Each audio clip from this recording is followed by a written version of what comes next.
Overthinking is like a thief that sneaks into your mind and steals your peace.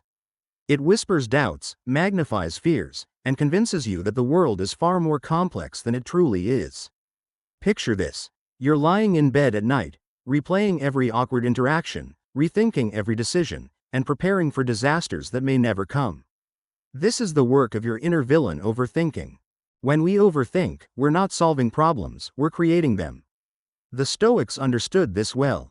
Marcus Aurelius, the Roman emperor and philosopher, wrote, "You have power over your mind, not outside events. Realize this, and you will find strength." Overthinking thrives on the illusion that we can control everything. We replay conversations, hoping to rewrite the past.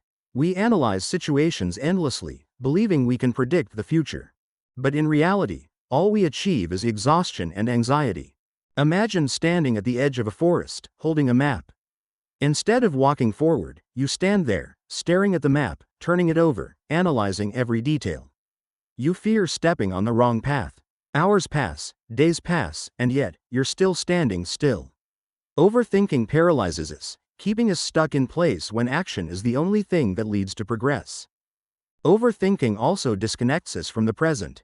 Life is happening right now, yet the overthinker lives in a world of hypotheticals and regrets. Seneca, another Stoic philosopher, warned about this when he said, "We suffer more often in imagination than in reality." Overthinking magnifies minor issues into insurmountable obstacles. It creates stories, scenarios, and fears that have no basis in reality. What causes this villain to take hold? At its core, overthinking is fueled by fear of failure, fear of making mistakes, fear of uncertainty. But the truth is, life is inherently uncertain. No amount of overthinking can change that. Instead of resisting uncertainty, the Stoics teach us to embrace it. Epictetus said, "It's not what happens to you, but how you react to it that matters." So how do we defeat this inner villain? The first step is awareness. Recognize when your thoughts spiral out of control. Pause and ask yourself, is this productive? Am I solving a real problem, or am I creating a new one in my mind? Next, focus on what you can control. The Stoics emphasize the dichotomy of control. There are things within our control and things outside of it. Overthinking often happens when we confuse the two.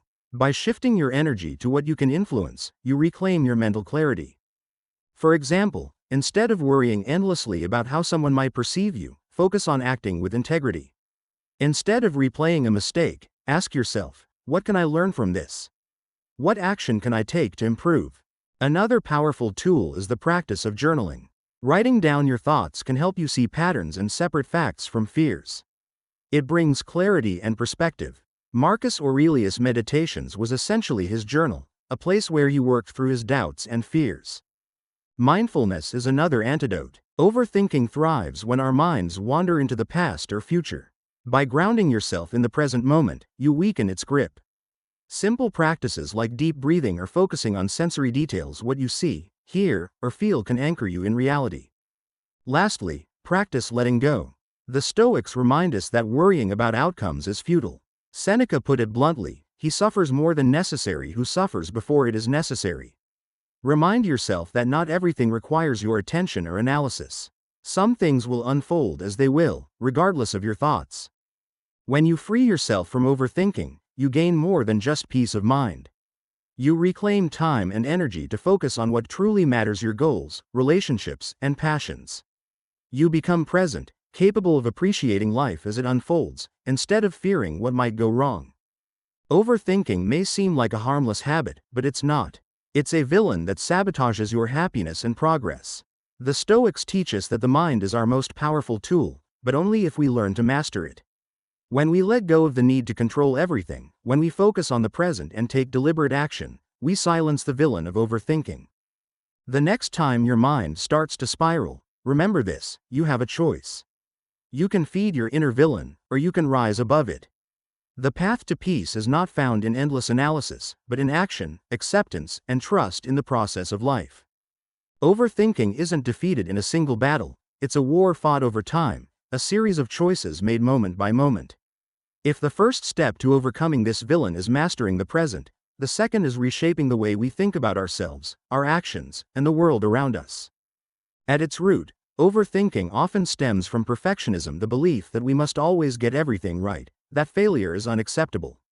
But what if we challenge this notion? The Stoics remind us that failure is not the enemy.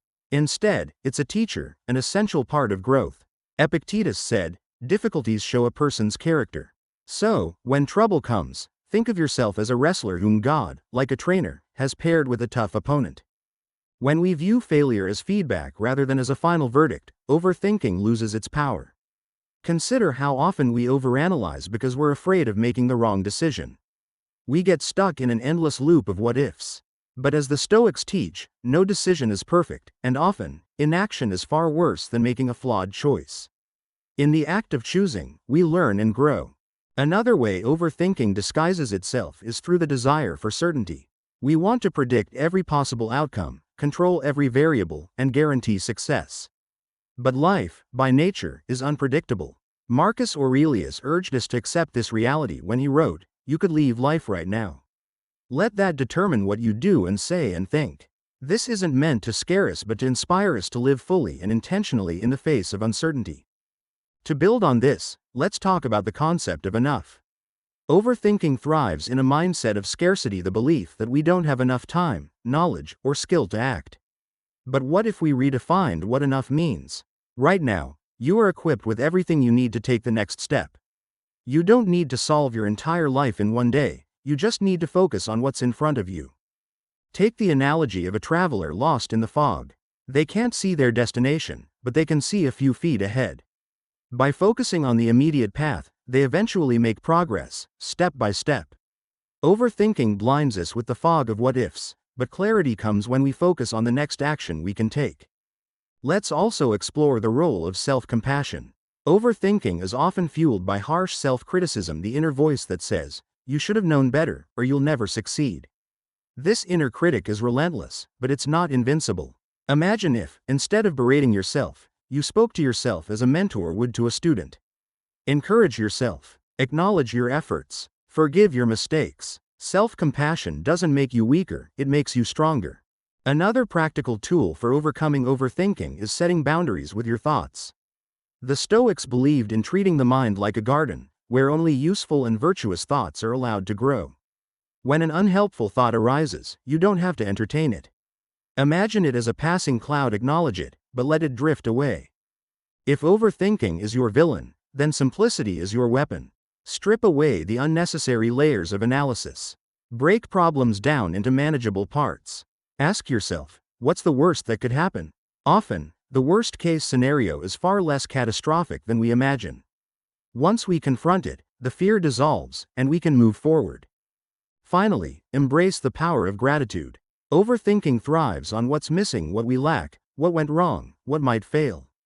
Gratitude shifts our focus to what's present, what's working, and what's enough.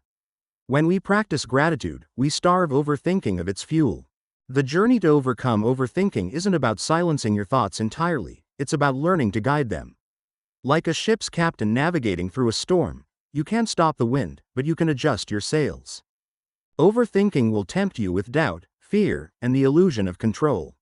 But with self-awareness, action, and trust in life's process, you can rise above it. Remember, the mind is your tool, not your master. Use it wisely, and your villain will no longer stand in the way of your peace and progress. Overthinking doesn't have to control your life. With the tools we've explored today, you can take back your peace and focus on what truly matters. If this video helped you, don't forget to like it and subscribe to the channel. Your support means a lot and helps us keep sharing Stoic wisdom. Thanks for watching, and see you in the next one.